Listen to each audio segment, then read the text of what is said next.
야, 내가 무서운 이야기 해줄까? 스님은 우리들의 모습을 확인하고 문을 닫고 그들 아무 말도 하지 않고 가버렸다. 오두막 안은 서늘했다. 실제로 여기서 먹지도 마시지도 않고 버틸 수 있을지 불안했지만 이 정도면 하룻밤 정도는 버틸 수 있을 것 같았다. 건물 자체는 꽤 낡았고 벽에는 군데군데 틈이 있었다. 꽤 작은 것이지만 아직 낮이라 바깥의 빛이 그 틈새로 들어와 A와 B의 얼굴도 제대로 확인할 수 있었다. 얼굴을 마주보고도 아무 말도 할 수 없는 상황은 생전 처음이었다. 괜찮아라는 의미를 담아 내가 고개를 끄덕이자 A도 B도 고개를 끄덕였다. 얼마 지나지 않아 얼굴을 마주보는 횟수도 줄어들었고 결국에는 서로 다른 방향을 향하고 있었다. 말하고 싶어도 말할 수 없는 답답함 속에서 앞으로 얼마나 시간이 남았는지 가늠할 수 없는 우리는 그저 멍하니 그 자리에 있을 수밖에 없었다. 엄청난 시간이 흘렀다고 느끼는데도 아직 밖은 밝았다. 그러자 A가 부스럭부스럭 소리를 냈다.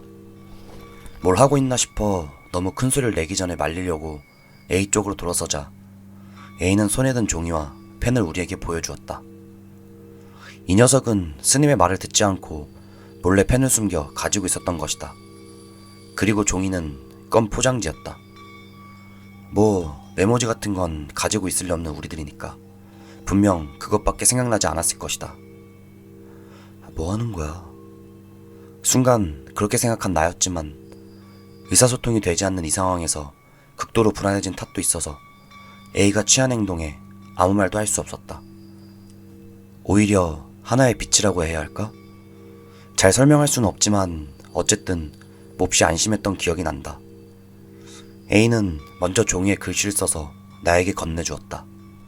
다들 괜찮아? 나는 A에게서 펜을 받아 가능한 한 작게 공간을 비우듯이 써넣었다. 나는 지금 괜찮아. B는? 그리고 B에게 종이와 펜을 함께 건넸다. 나도 지금은 괜찮아. 아무것도 안 보이고 안 들려. 그리고 A에게 종이와 펜이 돌아왔다. 그렇게 우리의 대화가 시작되었다. 껌 4개 남았어. 겉지와 은박지로 8장이니까 작게 글씨 쓰자. 밤이 되면 할 수 없으니까 지금 말하자. 알았어. 지금 몇 시쯤이야? 몰라. 5시쯤? 여기 온 게 1시 정도였어. 그럼 4시쯤인가? 아직 3시간밖에 안 지났어? 길다. 이런 식으로 아무 의미 없는 이야기를 하고 종이 한 장이 끝났다. 그러자 A가 글을 적어왔다. 글씨 너무 커. 나는 사과하는 신용을 했다. A는 내게 펜을 건네주었기 때문에 배고파 라고 써서 B에게 건네주었다. 그리고 B가 아무것도 쓰지 않고 A에게 종이를 건넸다. 그러자 A는 나도 라고 적어 나에게 주었다. 그렇게 불안했는데 막상 이야기하니 다들 아무 말도 나오지 않았다. 나는 해가 지기 전에 해야 할 말을 적었다. 무슨 일이 있어도 끝까지 힘내자. 나 소리치면 어쩌지? 뭔가 입에 쑤셔 넣어. 아무 일도 없을 거야. 옷 벗어놓을까? 아무 일도 일어나지 않을 거야. 그렇게 믿자. B는 내가 쓴 말에는 노코멘트였다. 나도 쓰고 나서 내가 무슨 말을 하고 있는지 궁금했다. 스님은 아무 일도 일어나지 않을 거라고는 한마디도 하지 않았다. 오히려 앞으로 무슨 일이 일어날지 예상하는 듯한 말투로 우리에게 몇 번이나 충고했다. 우리들은 한시라도 빨리 시간이 지나가기를 바라는 한편 사실은 밤을 맞이하는 것이 몹시 무서웠다.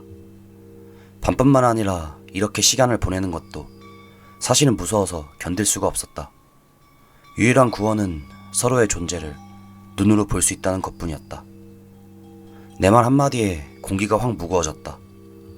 난 이 공기를 어떻게든 하려고 B가 들고 있던 종이와 펜을 받았고 말 좀 해. 시간 아까워. 라고 적어 A에게 건넸다. A는 순간 당황했지만 조금 생각하고 써서 내게 건네주었다. 그럼 돌아가면 뭐 할 거야? 우선 비디오 가게야. 웬 비디오 가게? DVD 반납하는 거 까먹었어. 얼마나 밀렸는데? 뭐 거짓말이었다. 어떻게든 기분 전환을 하고 싶었기 때문에 뭐든 좋으니 적당히 썼다. 결과적으로 분위기는 아주 조금이나마 누그러졌고 A도 B도 각자 돌아가면 무엇을 할지 적었다. 조금씩이지만 천천히 우리는 조용한 시간을 보냈다. 그리고 나머지 종이도 얼마 남지 않았을 때 B는 어떤 말을 종이에 썼다. 나는 스님이 말씀하신 것을 반드시 지킬 거야. 죽고 싶지 않아. 나도 A도 마지막 말을 바라보고 있었다. 나는 죽고 싶지 않다는 말을 태어나서 지금까지 진심으로 한 적이 없다. 분명 A도 그럴 것이다.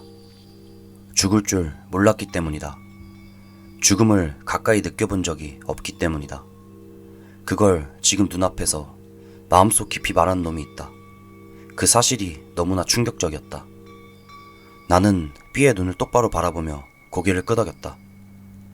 그 뒤로는 별다른 말을 하지 않았지만 이상하게도 고독감은 없었다. 서로의 존재를 느끼면서 우리는 해가 지는 것을 느끼고 있었다. 아무것도 하지 않고 있으면 매미 울음소리가 시끄러웠지만 서서히 귀에 익숙해져서 신경 쓰이지 않았다.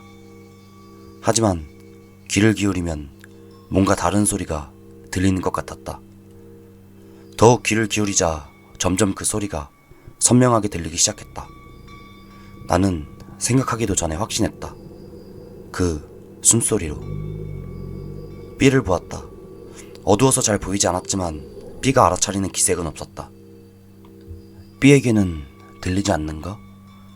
그러고 보니 B가 숨소리에 대해 말했나? 혹시 저건 들어본 적이 없나? 아니면 단지 눈치채지 못한 것뿐인가? 머릿속에서 여러 가지 생각이 떠올랐다. 그러자 경직된 나의 모습을 알아차린 B가 주위를 두리번거리기 시작했다. 이 상황에서 신경이 과민해지지 않을 리 없었다. 내가 이상하다는 걸 바로 알아차렸다. 그러자 B의 시선이 한 곳에 멈추더니 내 어깨 너머를 똑바로 보고 있었다. 눈이 단번에 커져서 크게 뜨고 있는 것을 알 수 있었다. A도 B의 모습을 알아차리고 B가 보고 있는 쪽을 보고 있었지만 아무것도 발견하지 못하는 것 같았다. 나는 무서워서 돌아볼 수 없었다. 그래도 그 숨소리만은 귀에 들어온다. 그것이 바로 거기에 있다는 것을 알았고 움직이지 않고 그저 거기서 숨소리를 내고 있었다. 한동안 경직 상태가 이어지더니 이번에는 우리가 있는 둥근 천장 주위에서 뭔가 질질 끄는 듯한 소리가 들리기 시작했다. A는 이 소리를 들었는지 갑자기 내 팔을 잡았다. 그 소리는 오두막 주위를 빙빙 돌았고 점차 숨소리가 알 수 없는 정체모를 소리를 끼게 되었다. 내게는 소리밖에 들리지 않았지만 그것이 천천히 쿵쾅거리며 주위를 배회하고 있다는 것을 알 수 있었다. A의 팔에서 심장 소리가 전해져 오는 것을 느꼈다. B를 확인할 여유가 없었는데 굳어 있었던 것 같았다. 모두 미동도 하지 않았다. 나는 공포에서 도망치기 위해 귀를 막고 눈을 감고 있었다. 제발 사라져달라고 속으로 계속 바라고 있었다. 시간이 얼마나 흘렀는지는 알 수 없었다. 불과 몇 분이었을 수도 있고 아닐 수도 있다. 눈을 뜨고 주위를 둘러보니 암흑 속이라 거의 아무것도 보이지 않는 상태였다. 그리고 조금 전까지의 그 소리는 사라졌었다. 공포의 물결이 지나간 것인지 아니면 아직 주위에 있는 것인지 판단이 서지 않아 움직일 수 없었다. 그리고 눈앞에 펼쳐진 깊은 어둠이 또 다른 공포감을 불러일으켰다. 눈을 부릅뜨지만 아무것도 보이지 않는다. 괜찮아라는 말조차 하지 못한다. 다만 A는 계속 내 팔을 잡고 있었기 때문에 거기에 있는 것을 알 수 있었다. 나는 이때 진심으로 B가 걱정되었다. B는 분명히 무언가를 보고 있었다. 어둠 속에서 B를 필사적으로 찾지만 보이지 않는다. 나는 A에게 잡힌 팔을 내 왼손으로 고쳐잡고 A를 데리고 B가 있던 쪽으로 걸어갔다. 가능한 한 소리를 내지 않도록, 그리고 A를 놀라게 하지 않도록. 너무 어두워서 의사소통이 안 돼 누군가 패닉에 빠지면 끝이라고 생각했다. 어디에 있는지 전혀 모르기 때문에 왼손으로 A의 팔을 잡고 오른손을 앞으로 뻗어 좌우로 천천히 흔들면서 나아갔다. 그러자 손가락 끝이 갑자기 딱딱한 물체에 닿아 심장이 덜컥 내려앉았다. 손에 닿은 그것은 감촉으로 벽이라는 것을 알 수 있었다. 이상하다. B가 있던 방향으로 걸어왔는데 B가 없다. 나는 당황해서 다시 벽을 돌아 천천히 걸어갔지만 다시 벽에 다다랐다. 어쩔 바를 몰라 울 뻔했다. B 어디야라는 한마디를 몇 번이나 삼켰다. 어떻게 해야 좋을지 몰라 그 자리에 우두커니 서서 A의 팔을 꽉 잡았다. 그러자 이번에는 A가 내 팔을 잡고 혼자서 걷기 시작했다. 우선 A는 벽 가까이 가서 잡은 내 팔을 벽에 닿게 했다. 그리고 그대로 천천히 벽을 따라 이동하다가 모퉁이에 도착하면 진로를 바꿔 다시 벽을 따라 걷는다. 그러는 사이에 앞서가던 A가 우뚝 멈춰서더니 내 팔을 잡아당겨 뭔가 따뜻한 것을 만지게 했다. 나는 B를 찾았다고 생각했다. 하지만 얼마 지나지 않아 이게 정말 B일까? 라는 의문이 싹 텄다. 곰곰이 생각해보니 A도 마찬가지였다. 졸곧 가까이 있었지만 실제로 내 팔을 잡고 있는 것은 A인가? 나는 어둠 때문에 완전히 의심에 빠져 있었다. 내가 아무 말도 하지 않자 A는 또다시 내 팔을 잡고 혼자서 걷기 시작했다. 나는 천천히 따라갔다. 그러자 아주 조금이지만 시야에 빛이 보이기 시작했다. 이상하게 생각하고 있는데 방에 있는 틈새로 달빛이 조금 들어오는 것이 눈에 들어왔다. A는 우리를 그곳으로 데려가려고 하는 것 같았다. 왜 눈치채지 못했는지 지금 생각해도 이상하다. 어둠에 눈이 익숙해진다는 말을 들은 적이 있지만 공포에 사로잡혀 그럴 겨를이 없었다. 정말 어두웠다. 어쨌든 그때 나는 그 빛을 보고 마음 깊은 곳에서 구원받은 기분이 들었다. 그리고 A에게 감사했다. 나중에 들었는데 나는 보이지도 않았고 들리지도 않았는데 뭔가 질질 끄는 소린 들었지만 하지만 그 덕분에 너희보다는 여유가 있었을지도 몰라 라고 말했다. 대단한 녀석이라고 생각했다. 빛 아래로 오자 A의 반대편 손에 B의 팔이 쥐어져 있는 것이 보였다. 달빛에 비친 B의 얼굴은 땀과 눈물로 흠뻑 젖어 있었다. 무슨 일이 있었는지 무엇을 보았는지 물을 필요도 없었다. 밤은 낮과 달리 아주 조용했고 멀리서 방울벌레가 울고 있었다. 우리는 한동안 거기서 꼼짝도 하지 않았다.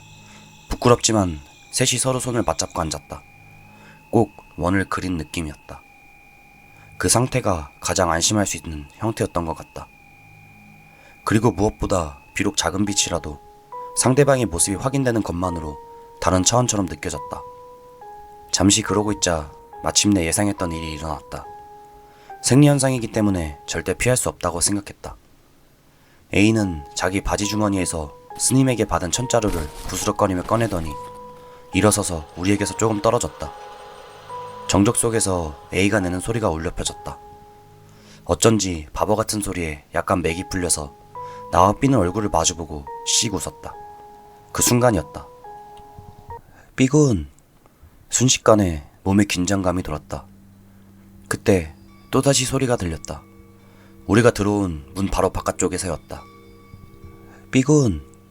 우리들은 목소리의 주인이 누구인지 한순간에 알았다. 오늘 아침에도 들었던 미사키의 목소리였다. B군. 주먹밥 만들어 왔어. 이쪽에 눈치를 살피듯 잠시 간격을 두고 말을 걸어왔다. 억양이 전혀 없고 기계 같은 톤이었다. B의 손에 힘이 들어가는 것을 느낄 수 있었다. B군. 잠시 침묵이 흐른 뒤 B군, 널 위해 주먹밥 만들어 왔어. 어서 나와. 널 위해 주먹밥 만들어 왔어. B군, 어서 나와. 널 위해 주먹밥 만들어 왔어. 같은 말을 몇 번이고 되풀이하고 있었다. 심상치 않다고 생각했다. 미사키의 목소리인데도 너무 무서웠다. 스님은 오두막에 아무도 오지 않을 거라고 우리에게 말했다. 그리고 이 무기질적인 말투다. 문 밖에 있는 사람은 절대로 미사키가 아니라고 생각했다. 정신을 차리고 보니 A가 우리 쪽으로 돌아와서 나와 B의 팔을 잡았다. 손에 힘이 들어갔기 때문에 이 녀석도 듣고 있을 거라고 생각했다. 우리 셋은 문 쪽을 바라보며 움직일 수 없었다. 그런 동안에도 그 목소리는 반복되었다. 삐군, 어서 나와. 널 위해 주먹밥 만들어 왔어. 그리고 마침내 문이 덜컹덜컹 소리를 내며 흔들리기 시작했다.